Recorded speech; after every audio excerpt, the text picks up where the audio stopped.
tajuk kajian yang saya akan jalankan adalah penggunaan media massa dalam kalangan masyarakat berbangsa Iban. Ternyata masalah dalam kajian ini pengkaji ingin melihat penggunaan media massa yang melibatkan masyarakat berbangsa Iban. Menurut artikel Sohana Hamid 2016, media massa memainkan peranan yang cukup penting untuk merealisasikan impian masyarakat ke arah kehidupan yang lebih moden dan maju sejalan dengan kawasan 2020. Seperti mana kita tahu, media massa merupakan saluran utama yang sering digunakan dalam menyebarkan maklumat. Tetapi dalam masyarakat terdapat lagi banyak kepentingan yang boleh terjadi kepada pengguna media massa.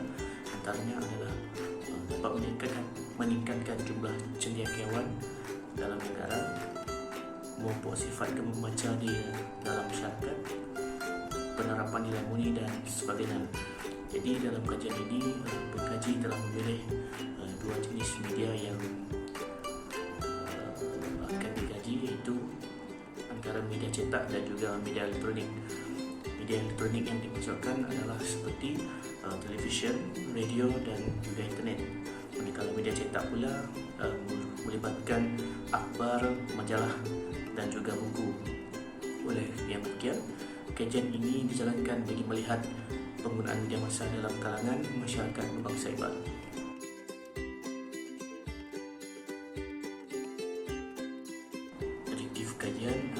Objektif utama dalam kajian ini adalah untuk melihat penggunaan media massa yang melibatkan kalangan masyarakat berbangsa Iban.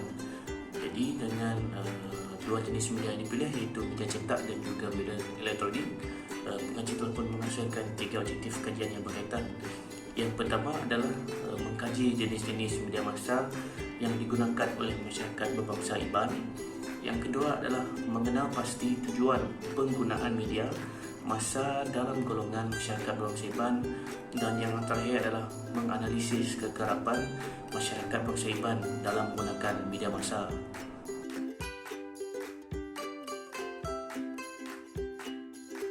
Kerangka teori.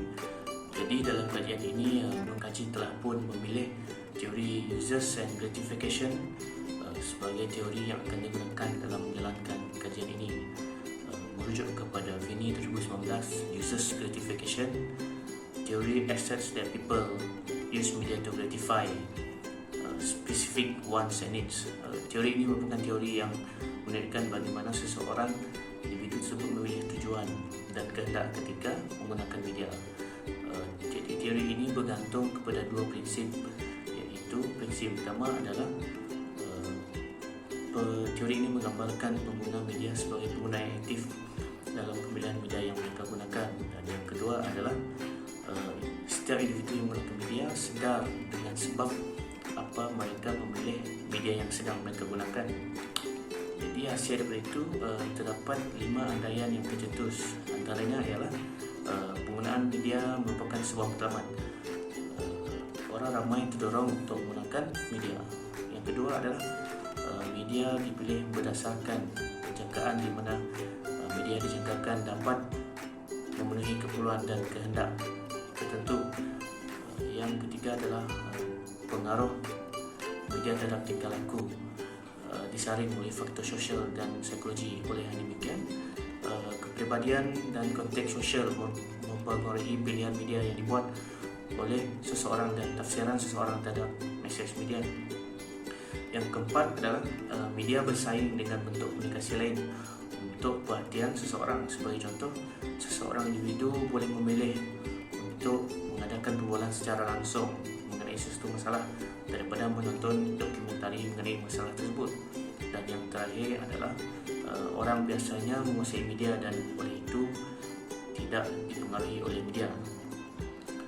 Oleh demikian, kajian ini yang dijalankan oleh pengkaji akan mengaitkan kajian ini dengan teori yang telah dipilih, iaitu teori users and gratification. Oleh demikian, dalam kajian ini penulis ingin melihat bagaimana masyarakat Iban memilih media-media yang telah disediakan, dan penulis ingin mengetahui apakah tujuan sebenar ataupun tujuan utama yang diperlukan ketika masyarakat bangsa Iban ini memilih dan menggunakan media tersebut. Di samping itu juga, pengkaji juga ingin melihat jenis media yang manakah yang sering digunakan oleh masyarakat bangsa Iban.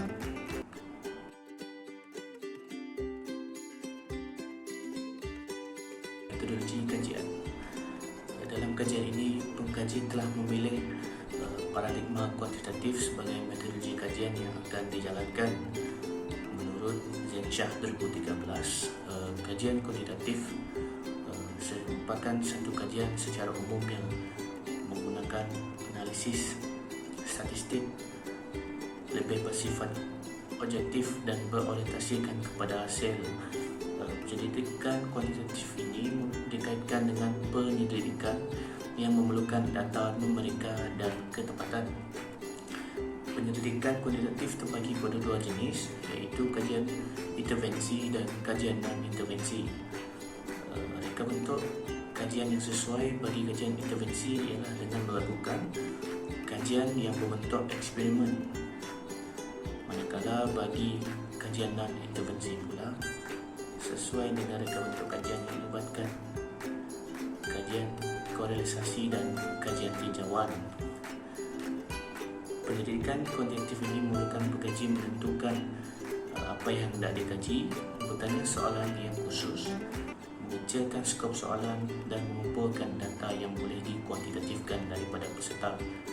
Oleh demikian, pengkaji telah memilih untuk menggunakan kaedah survey sebagai kaedah yang sesuai dengan yang digunakan dalam kajian ini. Dengan menggunakan kaedah survey,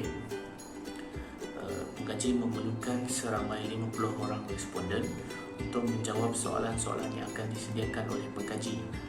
Responden yang diperlukan merupakan responden yang berbangsa Iban. Responden juga akan dibahagikan kepada dua golongan, iaitu golongan muda dan juga golongan tua. Pengkaji akan menyediakan borang soal sidik yang mengandungi 3 jenis soalan yang berbeza kepada 50 responden yang dipilih.